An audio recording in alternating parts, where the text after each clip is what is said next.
ఇది తెలంగాణ ప్రభుత్వం రిలీజ్ చేసిన ప్రజాపాలన అప్లికేషన్ ఫామ్. కాంగ్రెస్ ప్రభుత్వం అమలు చేయనున్న 6 గ్యారంటీల లబ్ధిని పొందేందుకు ఈ అప్లికేషన్ ఫామ్లో అడిగిన ప్రతి వివరాలు కరెక్ట్గా నింపాల్సి ఉంటుంది. ప్రజాపాలన దరఖాస్తుని ఎలా నింపాలో ఈ వీడియోలో తెలుసుకుందాము. ఈ దరఖాస్తు సంఖ్యను ప్రభుత్వ అధికారులు పొందుపరుస్తారు, మీరు నింపాల్సిన అవసరం లేదు. కుటుంబ వివరాల కింద మీ డీటెయిల్స్ రాయవలసి ఉంటుంది. ఇక్కడ మీ పూర్తి పేరు ఆధార్ కార్డులో ఉన్న విధంగా రాయండి. ఇక్కడ ఇంటి యజమాని స్త్రీ అయితే స్త్రీ అని టిక్ చేయండి, పురుషుడైతే పురుషుడని టిక్ చేయండి. ఇక్కడ మీ క్యాస్ట్ దగ్గర టిక్ కొట్టండి. మీ పుట్టిన తేదీని ఆధార్ కార్డు ప్రకారము ఈ డబ్బాలో ఎంటర్ చేయండి. ఇప్పుడు ఇక్కడ 12 అంకెల ఆధార్ కార్డ్ నెంబర్ని నమోదు చేయండి. ఇక్కడ మీ రేషన్ కార్డ్ నెంబర్ని రాయండి. దాని కింద మీ ఆధార్ కార్డుతో లింక్ అయి ఉన్న మొబైల్ నెంబర్ని ఎంటర్ చేయండి. వృత్తి దగ్గర మీరు చేసే వృత్తిని రాయండి. ఇప్పుడు ఇక్కడ కుటుంబ సభ్యుల వివరాలు రాయవలసి ఉంటుంది.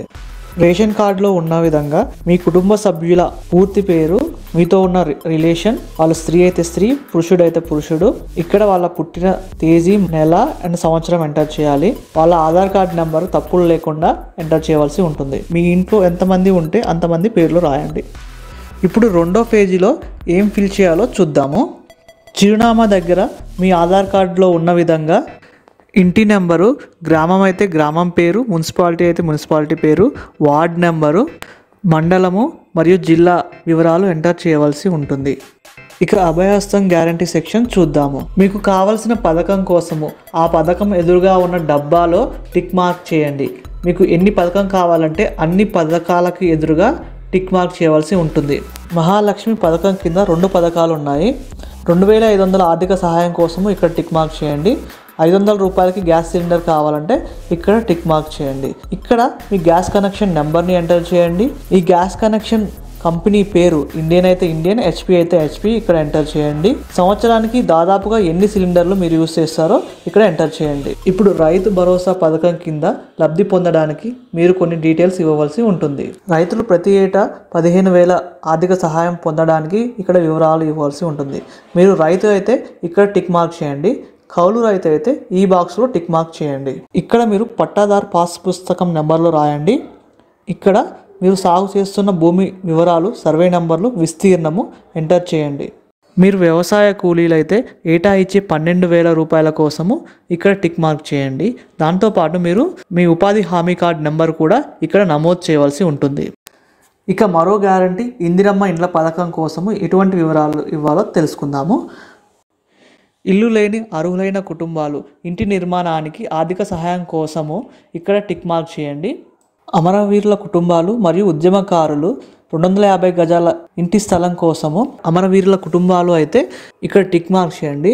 అమరవీరుల పేరు, అమరులైన సంవత్సరము ఇక్కడ ఎంటర్ చేయండి. FIR number, death certificate number కూడా ఇక్కడ చూపించిన విధంగా ఎంటర్ చేయవలసి ఉంటుంది. మీరు తెలంగాణ ఉద్యమంలో పాల్గొన్నట్లయితే అవును అని టిక్ మార్క్ చేయండి, కాదు అయితే ఇక్కడ టిక్ మార్క్ చేయండి. మీరు ఉద్యమంలో పాల్గొన్నట్లయితే సంబంధించిన ఎఫ్ఐఆర్ నంబరు మరియు సంవత్సరము ఇక్కడ నమోదు చేయండి. ఒకవేళ మీరు జైలుకి వెళ్ళినట్లయితే జైలు పేరు, స్థలము, శిక్షకు సంబంధించిన వివరాలు, శిక్షాకాలము ఇక్కడ పొందుపరచండి. తరువాత గృహజ్యోతి పథకము. గృహజ్యోతి పథకం కింద ప్రతి నెల 200 యూనిట్లని గవర్నమెంట్ ఇవ్వబోతుంది. ఇక్కడ మీరు ప్రతి నెల ఎన్ని యూనిట్స్ కరెంటు వినియోగిస్తారో ఇక్కడ ఎంటర్ చేయవలసి ఉంటుంది. 100 యూనిట్లు అయితే ఫస్ట్ బాక్స్ని, 100 నుంచి 200 యూనిట్లు అయితే సెకండ్ బాక్స్లో, 200 పైన అయితే థర్డ్ బాక్స్లో టిక్ మార్క్ చేయవలసి ఉంటుంది. చేయుత పథకం కింద వృద్ధులకు 4,000 మరియు దివ్యాంగులకు 6,000 పెన్షన్ ఇవ్వబోతుంది. మిమ్మల్ని దివ్యాంగులుగా గుర్తిస్తూ ప్రభుత్వం ఇచ్చిన సదరం సర్టిఫికేట్ నెంబర్ని ఇక్కడ రాయండి. మిగతా వారు వృద్ధులైతే ఇక్కడ, గీత కార్మికులు అయితే ఇక్కడ, డయాలసిస్ బాధితులు ఇక్కడ, బీడీ కార్మికుల జీవన వృద్ధి పొందాలనుకుంటే ఇక్కడ, ఒంటరి మహిళ జీవన వృద్ధి పొందాలంటే ఇక్కడ, వితంతువులు అయితే ఇక్కడ, చేనేత కార్మికులు అయితే ఇక్కడ, ఎయిడ్స్ వ్యాధిగ్రస్తులు అయితే ఇక్కడ, పైలేరియా బాధితులు అయితే ఇక్కడ, బీడీ టేకేదార్ జీవిత వృద్ధి పొందాలంటే ఇక్కడ టిక్ మార్క్ చేయండి. ఈ దరఖాస్తుతో పాటు మీ ఆధార్ కార్డు జిరాక్స్ని మరియు తెల్ల రేషన్ కార్డు జిరాక్స్ని పొందుపరచవలసి ఉంటుంది. ఇక్కడ మీ సంతకము మరియు మీరు అప్లికేషన్ ఇచ్చిన తేదీని రాయండి. మీ ఊర్లో ప్రజాపాలన సదస్సులు పెట్టినప్పుడు ఈ అప్లికేషన్ ఫామ్ని వాళ్ళకి ఇవ్వండి. లేదు అంటే గ్రామ పంచాయతీ ఆఫీస్లో కానీ మున్సిపాలిటీ ఆఫీస్లో కానీ ఇచ్చినా సరిపోతుంది. ఇక చివరగా సంబంధిత అధికారి ఈ ఫామ్ని ఫిల్ చేసి మీరు అప్లై చేసినట్లు మీకు రసీదుని ఇస్తారు. నా పేరు భరత్ రెడ్డి. ఈ వీడియో నచ్చినట్లయితే తప్పకుండా సబ్స్క్రైబ్ చేయండి.